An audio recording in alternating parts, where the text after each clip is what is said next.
Ron Newberry here again. It's been a while since I've posted, but like I said the first time, it will be periodic when I do. But the reason I'm here today is I want to talk to you about a new lens that I'm very excited about. It is the Canon RF 600mm f11. Now, like most people, when you see the phrase f11, you're thinking, well, it's not going to be a very good lens.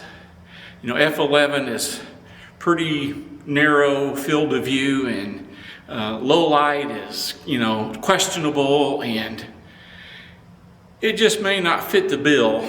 But I'm here to tell you that I bought this in early June, and I have shot dozens of pictures with it, and some of them I will show you here towards the end of the video.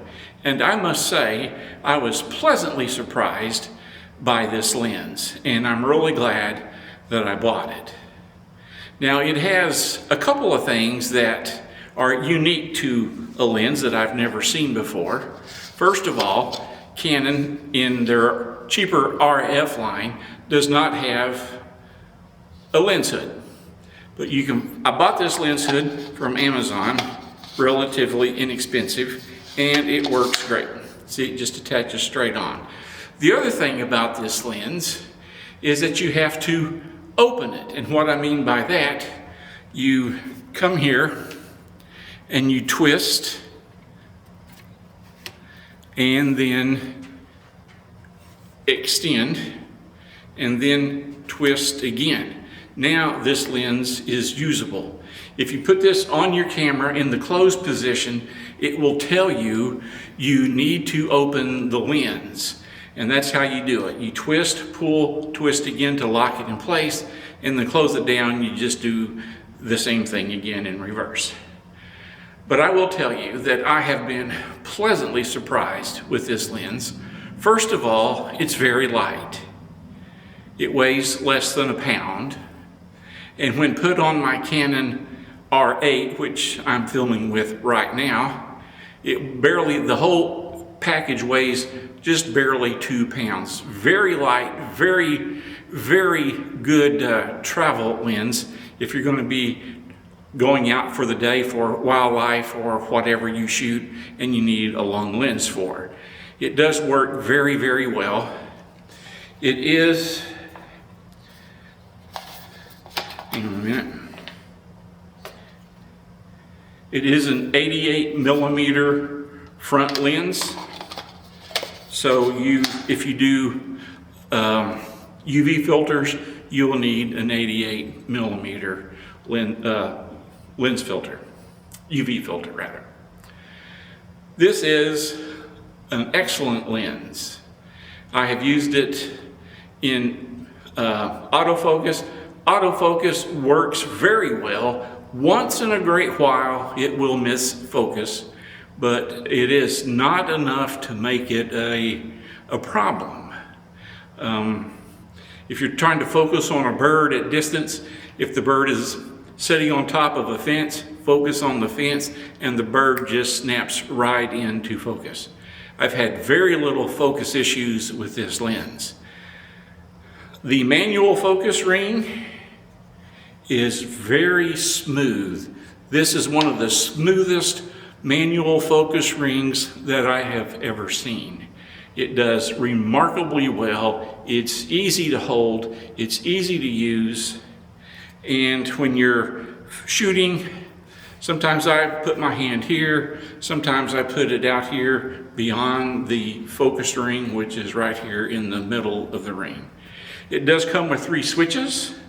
We have a full focus distance or a 12 meter to infinity. It has manual focus and autofocus, and it comes with stabilizer. The stabilizer works very well. I've tried it without, and I shoot almost 100% with it on. I shake a little bit. I'm 70 years old. This is really a good stable lens when paired with an R8. Even though the R8 doesn't have IBIS, I find I have very little problems. I have very few blurry pictures, and when I do, usually it's because I moved and not the camera or the lens's fault. I'm going to show you some pictures here in a couple of minutes that were taken with this lens.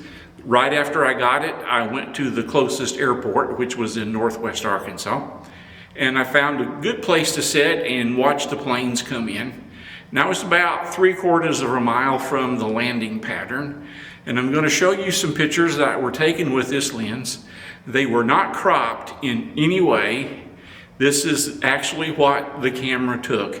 I think you will be pleasantly surprised by the quality and the clearness of these images.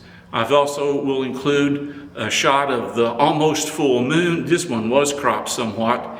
And then I have a moonrise of the strawberry full moon and the moon set the next morning with the strawberry full moon, and I will include those pictures as well.